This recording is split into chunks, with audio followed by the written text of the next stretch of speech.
کثرت سے درود پڑھنا. رسول اللہ صلی اللہ علیہ وسلم نے فرمایا جمعہ کے دن اور جمعہ کی رات کو کثرت سے مجھ پر درود پڑھا کرو. بس جو آدمی مجھ پر ایک دفعہ درود بھیجے گا اللہ اس پر 10 رحمتیں نازل کرے گا. اللہم صلی علی محمد. رسول اللہ صلی اللہ علیہ وسلم نے فرمایا تمہارے افضل دنوں میں سے جمعے کا دن ہے. اسی دن آدم علیہ السلام پیدا کیے گئے, اسی دن ان کی روح قبض کی گئی, اسی دن سور پھونکا جائے گا اور اس دن سب لوگ بے ہوش ہوں گے. اس لیے اس دن مجھ پر کثرت سے درود بھیجا کرو کیونکہ تمہارا درود مجھ پر پیش کیا جاتا ہے. کہتے ہیں لوگوں نے پوچھا یا رسول اللہ ہمارا درود آپ پر کس طرح پیش کیا جائے گا جبکہ آپ کا جسم بوسیدہ ہو چکا ہوگا؟ تو آپ نے فرمایا بے شک اللہ عز و جل نے انبیاء کے جسموں کو زمین پر حرام کر دیا ہے, یعنی فرشتوں کے ذریعے آپ تک درود پہنچایا جاتا ہے. انبیاء کے جسموں کو مٹی نہیں کھاتی, صحیح سلامت ہوتے ہیں ان کے جسم. سورۃ الکہف پڑھنا. نبی صلی اللہ علیہ وسلم نے فرمایا جو شخص جمعہ کے دن سورۃ الکہف پڑھتا ہے تو اس کے لیے دوسرے جمعے تک نور روشن رہتا ہے. غسل کرنا. ہر بالغ پر جمعہ کے لیے جانا ضروری ہے اور ہر وہ شخص جس پر جمعہ کے لیے جانا ضروری ہے اس پر غسل ہے, یعنی اس کو لازمی غسل کرنا چاہیے, اللہ ہی کہ کوئی مجبوری ہو.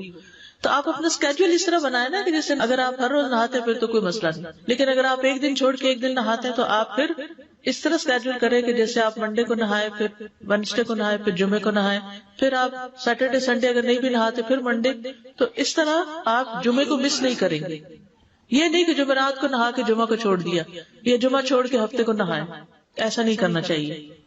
علماء نے غسل کے حکم کے بارے میں اختلاف کیا. بعض تو کہتے ہیں یہ واجب ہے, یعنی فرض کے درجے میں ہے, اور جمہور علماء یہ کہتے ہیں کہ مستحب ہے, پسندیدہ ہے, افضل عمل ہے. حدیث میں آتا ہے جس نے جمعے کے دن وضو کیا اس نے اچھا کیا, اور جس نے غسل کیا تو یہ افضل ہے. صفائی میں مبالغہ ہوتی نا, ویکلی صفائی آپ کو کرنی ہوتی ہے, یعنی جیسے ناخن وغیرہ کاٹتے ہیں یا پھر اپنے زائد بال وغیرہ اتارتے ہیں, تو یہ سب چیزیں اگر جمعے کے دن ہو تو زیادہ بہتر ہے. نبی صلی اللہ علیہ وسلم نے فرمایا جو شخص جمعے کے دن اچھی طرح غسل کرے, اچھی طرح سنوار کر وضو کرے, اپنے بہترین لباس میں سے پہنے, یعنی جمعے کے دن باقی دنوں کے نسبت اچھا لباس پہنے, اللہ نے اس کی قسمت میں گھر والوں کی جو خوشبو لکھی ہو وہ لگا لے, یعنی گھر میں جو بھی خوشبو ہے, پھر جمعہ پڑھنے آئے تو لغو کام نہ کرے, 2 آدمیوں کے درمیان جدائی نہ کرے, یعنی 2 لوگ بیٹھے ان کے بیچ میں گھس کے بیٹھ جائے. اس جمعے اور دوسرے جمعے کے درمیان کے پورے ہفتے کے گناہ معاف کر دیے جاتے ہیں. پھر مسواک کرنا. جمعے کی سنتیں بتاتے ہوئے آپ نے فرمایا اور تم پر مسواک کرنا لازم ہے. اچھا لباس پہننا. نبی صلی اللہ علیہ وسلم نے فرمایا اگر ممکن ہو تو جمعہ کے لیے اپنے کام کاج کے کپڑوں کے علاوہ 2 کپڑے اور بنا رکھنے میں کیا حرج ہے. اسپیشل ڈریس رکھے جو جمعے کوئی پہن لے. خوشبو لگانا, یعنی خوشبو لگائے, حدیث میں آتا ہے چاہے وہ عورت کی خوشبو سے ہو, یعنی آپ کی اپنی نہیں, بیوی کی خوشبو پڑی ہو وہی لگا لو, لیکن لگاؤ. تیل لگانا. جو شخص جمعہ کے دن غسل کرے اور جس قدر ممکن ہو پاکیزگی حاصل کرے اور اپنے تیل میں سے تیل لگائے یا اپنے گھر کی خوشبو میں سے خوشبو لگائے, پھر نکلے کہ 2 آدمیوں کے درمیان تفریق نہ کرے, جتنی مقدرہ نماز پڑھ لے, اور جب امام بات کرے تو خاموش رہے. اس جمعے سے لے کر دوسرے جمعے تک اس کے گناہ بخش دیے جاتے ہیں. جمعہ کا وقت. سورج ڈھلتے ہی جمعہ پڑھنا. سورج ڈھلتے ہی جمعہ پڑھنا. اول وقت جمعہ پڑھنا, بہت لیٹ نہیں کرنا چاہیے. ایاس بن سلمہ بن عقبہ اپنے والد سے روایت کرتے ہیں, انہوں نے کہا کہ ہم رسول اللہ صلی اللہ علیہ وسلم کے ساتھ جمعے کی نماز پڑھ کر واپس لوٹتے تھے تو دیواروں کا سایہ اتنا نہیں ہوتا تھا کہ ان سے اپنے آپ کو سایہ مہیا کیا جا سکے, یعنی ابھی سورج بہت تھوڑا ڈھلا ہوتا تھا. ہاں گرمی کی شدت میں تاخیر کی اجازت ہے. مسجد میں داخلہ. مسجد کی طرف جلدی نکلنا. تحیت المسجد ادا کرنا. عمر بن دینار کہتے ہیں انہوں نے جابر رضی اللہ عنہ کو کہتے ہوئے سنا کہ ایک شخص جمعہ کے دن مسجد میں داخل ہوا اس حال میں کہ نبی صلی اللہ علیہ وسلم خطبہ دے رہے تھے, تو آپ نے فرمایا کیا تم نے نماز پڑھی؟ اس نے کہا نہیں. تو آپ نے فرمایا کھڑے ہو 2 رکعتیں پڑھو. اب یہ بڑا اہم مسئلہ ہے, مسجد میں داخل ہو چاہے خطبہ ہو رہا ہو 2 رکعت پڑھے بغیر نہ بیٹھو, ٹھیک ہے. اور یہ کیا ہے؟ دراصل تحیت المسجد. یہ جمعے کی سنتیں نہیں ہیں, یہ کیا ہے؟ تحیت المسجد ہے, اور مختصر پڑھی جائیں. یعنی امام جب خطبہ دے رہا ہو تو چاہیے کہ 2 رکعتیں پڑھے اور دونوں میں اختصار کرے.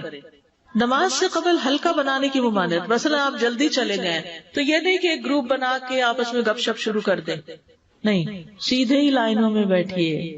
انتظار کا وقت کیسے گزاریں گے؟ نفل پڑھ کے بیٹھ گئے, ذکر اذکار کریں, قبلے کی طرف رخ کر کے لائنوں میں بیٹھے، حلقہ نہیں بنائے، بیٹھ کے خرید و فروخت نہیں کریں، تاخیر سے آنے پہ گردنیں پھلانگ کے نہ آگے جائیں۔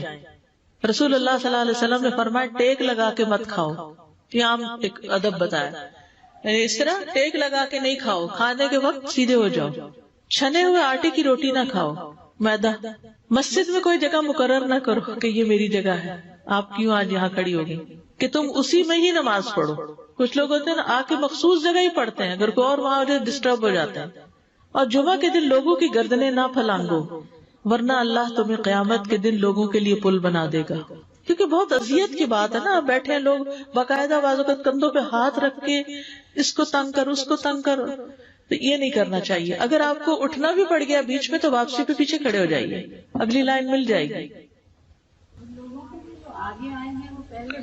جی یہ تو بہت ضروری بات آپ نے کی کہ جب لوگ مسجد آئے تو پہلی صف میں بیٹھے، یعنی پہلی چھوڑ کے آخری میں بیٹھ جائیں اور پھر لوگ ان کی گردنیں پلانگتے رہیں، دوسروں کے لیے فتنہ بننا۔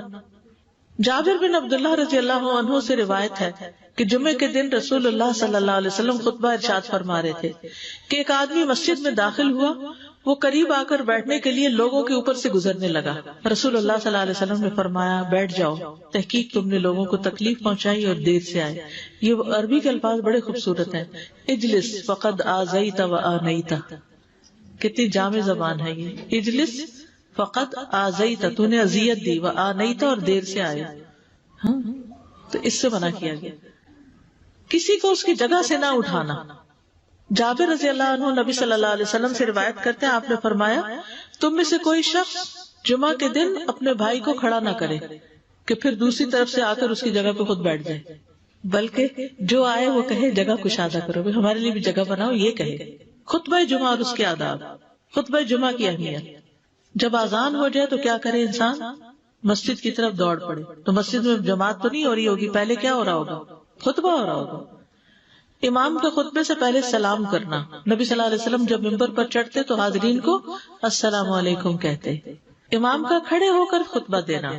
رسول اللہ صلی اللہ علیہ وسلم کھڑے ہو کر خطبہ دیتے، پھر بیٹھ جاتے، پھر کھڑے ہوتے اور کھڑے ہو کر خطبہ دیتے، یعنی بیچ میں تھوڑا سا بیٹھ بھی جاتے تھے۔ جس نے تمہیں یہ خبر دی کہ آپ بیٹھ کر خطبہ دیتے تھے تو تحقیق اس نے جھوٹ بولا۔ بس یقیناً اللہ کی قسم میں نے آپ کے ساتھ 2000 سے زائد نمازیں پڑھی ہیں، یعنی جن میں بہت سے جمعے بھی آئے ہیں، تو ایسا کچھ نہیں۔ امام کو 2 خطبے دینا، یعنی کھڑے تھے پہلے، پھر ذرا بیٹھ گئے، پھر دوسری دفعہ اٹھے تو یہ 2 خطبے ہو گئے۔ مختصر خطبہ دینا۔ آپ کے خطبات چند کلمات ہوا کرتے تھے، بہت لمبی تقریریں نہیں، آپ کا خطبہ درمیانہ ہوتا تھا۔ نبی صلی اللہ علیہ وسلم نے فرمایا آدمی کا نماز کو لمبا کرنا اور خطبے کو مختصر کرنا اس کی سمجھداری کی علامت ہے۔ بس نماز لمبی کرو، خطبہ مختصر کرو، کیونکہ بعض بیان جادو جیسا اثر رکھتے ہیں، یعنی تھوڑے بھی بات کرو گے تو دل میں چلی جائے گی۔ نماز پہ زیادہ توجہ۔ نبی صلی اللہ علیہ وسلم کا خطبے میں سورۃ قاف پڑھنا۔ حارثہ بن نعمان کی بیٹی سے روایت ہے، کہتی ہے کہ میں نے سورۃ قاف رسول اللہ صلی اللہ علیہ وسلم سے سن کر حفظ کر لی۔ آپ ہر جمعے کو خطبے میں پڑھا کرتے تھے۔ سامعین کا امام کی طرف رخ کرنا، یعنی جمعے کے دن یہ نہیں کہ آپ کرسی لگا کے کسی اور طرف منہ کر کے بیٹھ جائیں اور جب جماعت ہو تو پھر صف میں کھڑے، نہیں، آپ صف میں بیٹھے ہو، کس طرف ہو؟ قبلہ رخ ہو، امام سامنے ہی ہوگا نا قبلے کی طرف۔ ایک صحابی کہتے کہ جب آپ ممبر پہ چڑھتے تو ہم اپنے چہروں کے ساتھ آپ کی طرف متوجہ ہوتے، ادھر ادھر نہیں دیکھتے تھے خطبے کے دوران۔ امام کے قریب بیٹھنا۔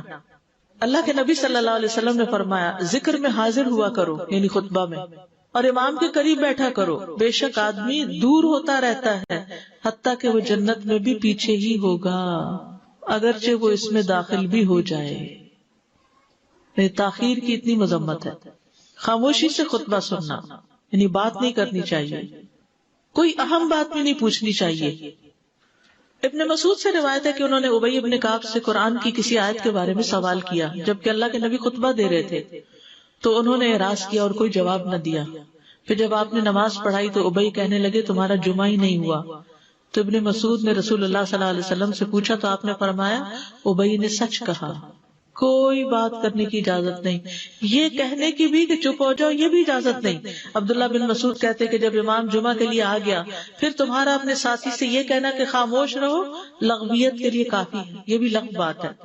کوئی لغو حرکت نہ کرنا، کنکریوں سے نہ کھیلنا، فون سے نہیں کھیلنا، میسجز چیک نہیں کرنا، انگلیوں میں انگلیاں ڈال کے پٹاخے نہیں بجانا، گوٹ مار کے نہیں بیٹھنا. گوٹ مار کے کیسے بیٹھتے ہیں؟ گھٹنے اوپر کر کے اور یوں ایسے گھٹنوں کے گرد ہاتھ ڈال کے. کئی دفعہ ایسے نظر آتا ہے کہ خطبے میں لوگ اس طرح بیٹھے ہوتے ہیں کیونکہ پتہ نہیں ہے. یعنی آپ چوکڑی مار سکتے ہیں. آپ سب سے افضل پوزیشن تو یہ ہے کہ جیسے نماز کے اتحیات میں ہم بیٹھتے ہیں، لیکن کچھ لوگ اس طرح بیٹھ نہیں سکتے، چلے کرسی میں بیٹھ جائیں.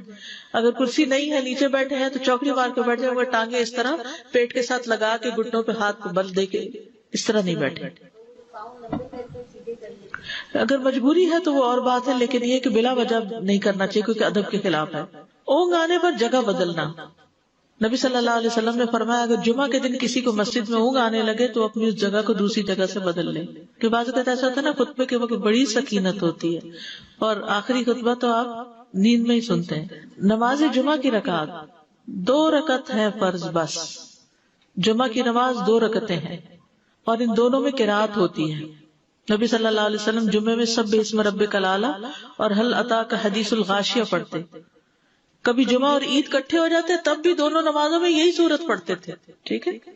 اسی طرح صبح کی نماز میں جمعے کے دن الف لام میم التنزیل اور هل اتى علی الانسان کی قرات کرتے اور نماز جمعہ میں سورۃ الجمعہ اور منافقین کی تلاوت کرتے. یعنی یہ بھی ملتا ہے. فرض کے بعد 2 رکعت پڑھنا. عبداللہ بن عمر سے روایت ہے، انہوں نے رسول اللہ صلی اللہ علیہ وسلم کی نفل نماز کو بیان کیا اور کہا کہ آپ جمعے کے بعد کوئی نفل نماز نہیں پڑھتے تھے حتیٰ کہ واپس تشریف لے جاتے، پھر اپنے گھر میں 2 رکعت پڑھتے تھے. اب جو لوگ گھر نہیں جاتے تو پھر وہیں پر وہ پڑھ لیتے ہیں، ورنہ آپ صلی اللہ علیہ وسلم اپنی سنتیں وغیرہ گھر میں پڑھتے تھے. اور اسی طرح 4 بھی پڑھی جا سکتی، 2 بھی ہیں 4 بھی ہیں.